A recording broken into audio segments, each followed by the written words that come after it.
ating viral nga itong isang mayor ng San Jose del Monte, si Rida Robes. Kasi nga nung umattend siya sa finals ng basketball doon sa court sa may Minoyan proper, sumigaw yung mga tao ng tubig-tubig. Pero bago pang lahat, mga kuya at mga ating, sa mga hindi pa nakapalo ng ating page, pakipalo po, pakilike, pakishare, and comment below. Yan na nga, mga kuya at mga ating, talagang nanirmon itong si Mayora Rida Robes ng San Jose del Monte, Bulacan. Dahil nga parang napahiya daw siya o pinahiya daw siya ng mga kanyang constituent dahil nga sa nagsigawan itong mga tao ng tubig dahil nga may ata sila problema sa supply ng tubig dahil nga nagkaroon sila ng crisis sa tubig kasi nga hindi natin lubos maisip kung bakit siyempre siguro hindi nagustuhan ni Mayora yung mga reaction ng mga tao na nandun sa court kaya medyo nabastos daw siya. Pero tutuusin naman sa mga kagaya niya, imbis na pagalitan mo yung mga tao, yung constituent, dahil nga ikaw ay isang halal, parang minalal ka dyan sa San Jose del Monte para gabayan sila, magbigay ka ng magandang serbisyo, patupad ka ng magandang polisya para sa ikabubuti ng iyong constituent. Siyempre, kung may mga pagkukulang ka bilang isang punong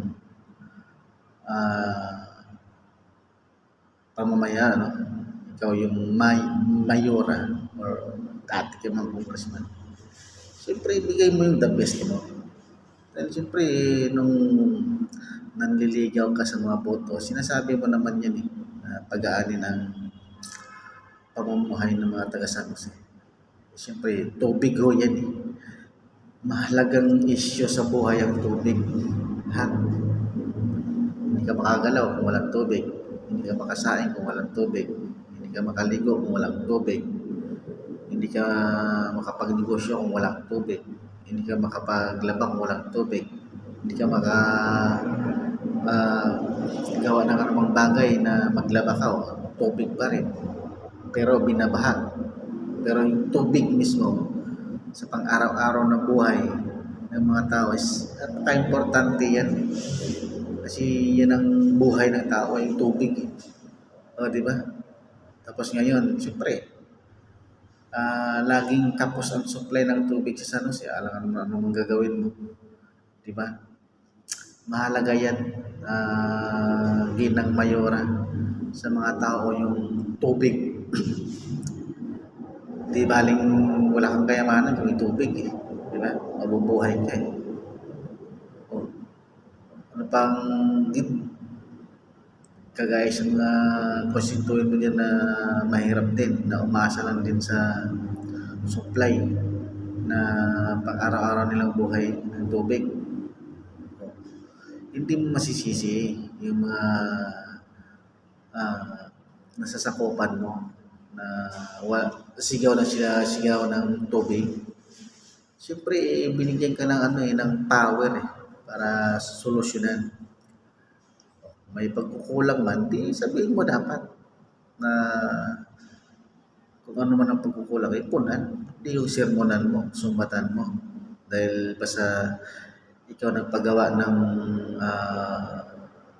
covered court, diba? Mayora, hindi mo sariling pera bugal sa bulsa mo, hindi mo yan sariling pera yung ginasto, pundo yan ng bayan, kaya wala kang karapatang manumban kung ano man ang mga infrastructure na pinagawa mo, kung ano man ang mga bagay na inayos mo dyan.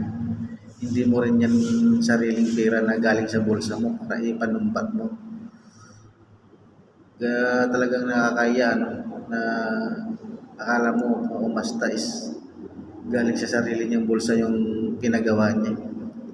Yung pinaganda niya sa lugar kung saan siya namamahala bilang mayor. Magpasalamat ka nga, hindi pa ganyan ng mga Pilipino sa ibang bansa, sa Nepal. Talagang brutal na sila kung paano sila mag-ano sa gobyerno nila doon na kinukurakot nila yung yung pundo ng bansa nila sa Nepal. Talagang gumaganti na sila ng buti pa kahit din sa Pilipinas. Cool lang ang mga Pilipino, pasigaw-sigaw lang. Yan lang ang nagagawa nila. Kung igaya mo yung Pilipino sa ibang bansa, sa Indonesia na sinusunog nila yung mga garang bahay nila, talagang pinapasok na dahil nga sa kalagaran ng korupsyon. Kung ganun din ang ginawa sa, di ba? Kaya magpasalamat ka na lang, Mayora, at yun lang na natanggap na patikos, di ba? Hindi porke naging congresswoman ka, naging mayora ka, manatili na lang silang tikong o tahimik o so walang kibo sa mga problema nilang natatanggap. Ikaw nga ang punong punong tagapamahala dyan sa lugar mo. Kaya natural, lang naman sinusisihin nila, di ba?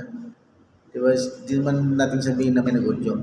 Palagay natin may nag-udyok. Karapatan nila yon na isigaw yung mga pangangailangan nila. Kulang yung mga ibinibigay mong serbisyo. Hindi naging sapat.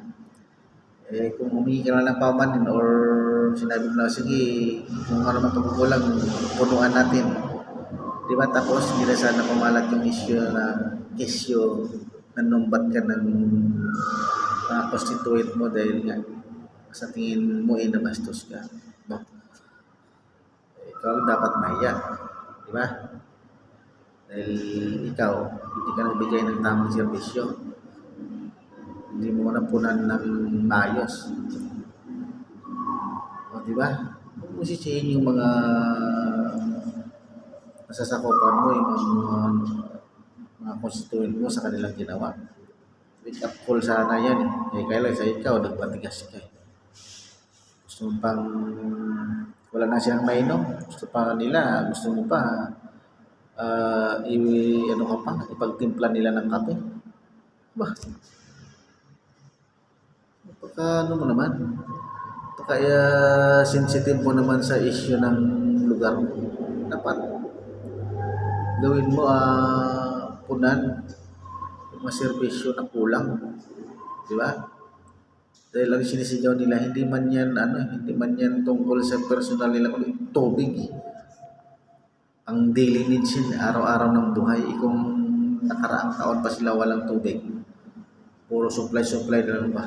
Kawawa pa lang mga taga San Jose, di ba?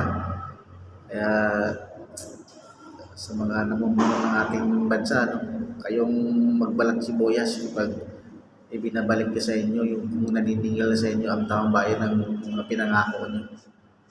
Alright?